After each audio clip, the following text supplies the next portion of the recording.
1800 hours Pakistan Standard Time. Assalamu alaikum. This is Radio Pakistan. The news read by Humayun Zebabasi. First, the headlines. Prime Minister says a multi-purpose dam at Bhasha Dam is critical for Pakistan's water security and clean energy needs. Shehbaz Sharif felicitating Christian community on Easter, expressed resolve to ensure development, welfare and provision of constitutional rights to all minorities in the country. Pakistan has urged the Afghan government to take stern action against those involved in terror activities in Pakistan from Afghan soil for peace and progress of two brotherly countries. In Indian legally occupied Jammu and Kashmir, APHC has appealed the international community to impress upon Modi regime to release Kashmiri leaders and activists lodged in jails in India and the territory. Russia claimed its forces have completely controlled the southeastern Ukrainian city of Mariupol. North Korea has successfully tested a new weapon to enhance its tactical nuclear capabilities. And now these news in more detail.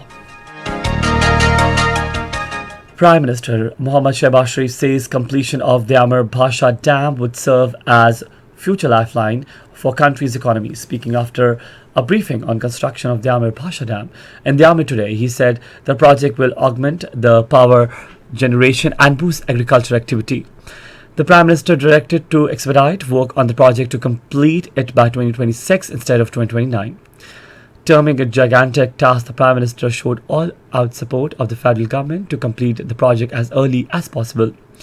He also announced construction of 13-kilometer Babusar Top Tunnel to ensure the year-round traffic flow and asked the authorities to submit a study report to his office in this regard.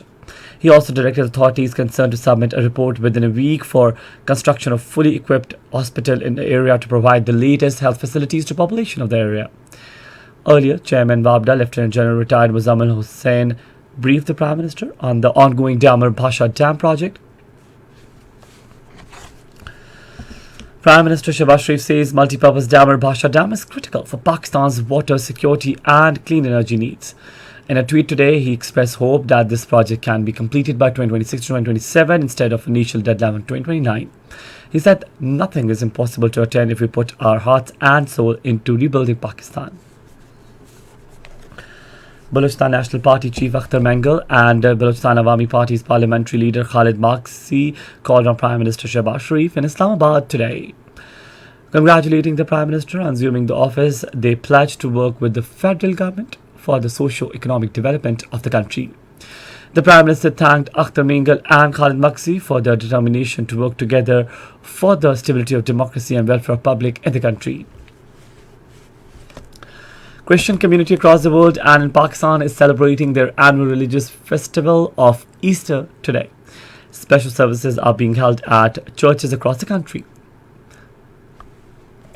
Prime Minister Shehbaz Sharif has extended best wishes and greetings to Christian community on the occasion of Easter. In his message today, he said great deal of love and devotion to Hazrat Isa alayhi salam is common between Christians and Muslims. The Prime Minister said Christian community has played a historic role at every stage from the creation of development of Pakistan and rendered extraordinary services in all fields including education, health and defence. Shehbaz Sharif said all non-Muslim Pakistanis, including the Christian community, are our proud asset and strength. He said we are committed to ensure development, welfare and provision of constitutional rights to our non-Muslim Pakistanis.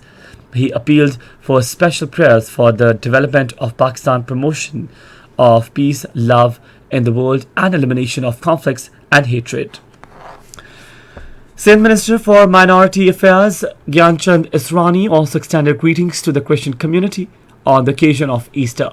He said the Christian community of the country is celebrating it with freedom and religious fervor. He further said Pakistan People's Party (PP) has always taken measures for the protection of minority rights. Gyanchand said Easter teaches us to move on the path to sacrifice, forgiveness and affection. Listeners, this is Radio Pakistan. Pakistan has strongly condemned terrorists operating with impunity from Afghan soil to carry out activities in Pakistan In response to media queries regarding recent incident along the Pakistan-Afghanistan border, Foreign Office spokesperson Asif Takhar said the terrorists are using Afghan soil with impunity to carry out activities inside Pakistan.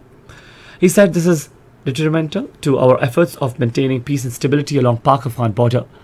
The spokesperson also said that Pakistan and Afghanistan have been engaged for past several months through institutional channels for effective coordination and security along our long shared border.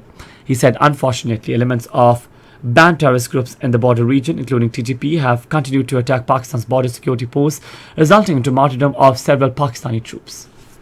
The spokesman said Pakistan requests the sovereign government of Afghanistan to take stern actions against the individuals involved in terrorist activities in Pakistan in the nearness of peace and progress of the two brotherly countries.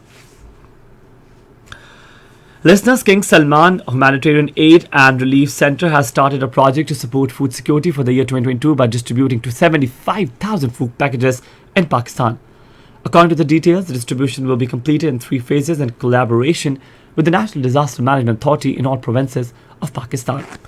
In the first phase, 25,000 food packages will be distributed in the holy month of Ramadan. The project will benefit about 175,000 people in 9 districts of Sindh, 3 districts of Punjab and earthquake victims of district Rondu of Gilgit-Baltistan. In Indian illegally occupied Jammu and Kashmir, All Party Hurriyat Conference has demanded immediate release of all Kashmiri political detainees lodged in different jails of India and the territory. In their statement, APHC leader Zamruda Habib, Jamil Mir and Dr. Musab appealed to the international community and human rights bodies to impress upon the Modi regime to immediately release Kashmiri political detainees, including APHC chairman Musarrat Alam Butt, Muhammad Yasin Malik, Shabir Ahmed Shah and Asyan Rabi.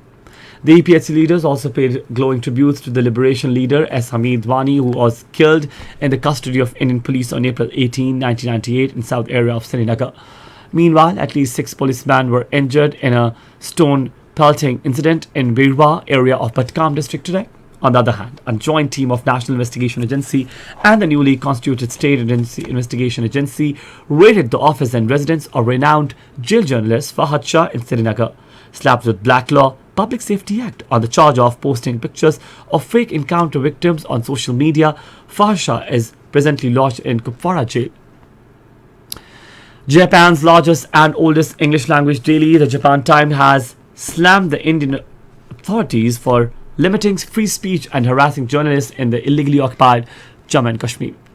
The paper, in its latest edition, noted that repeated arrest of journalist Asif Sultan under different black laws is an example of how Indian authorities have weaponized the legal system to curtail freedom of expression.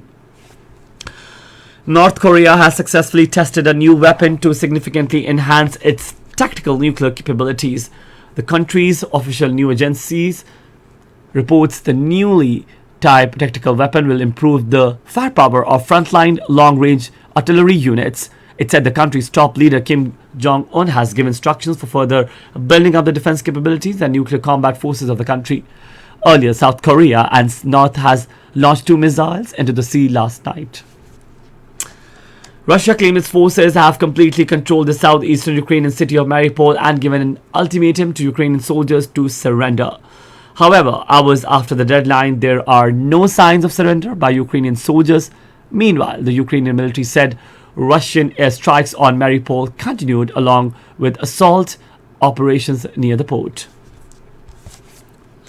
In Canada, 5 persons got injured when they were shot at a mosque in Toronto after midnight prayers. According to local police, a group of men who had finished prayers were randomly attacked in a drive-by shooting in which at least 6 shots were fired.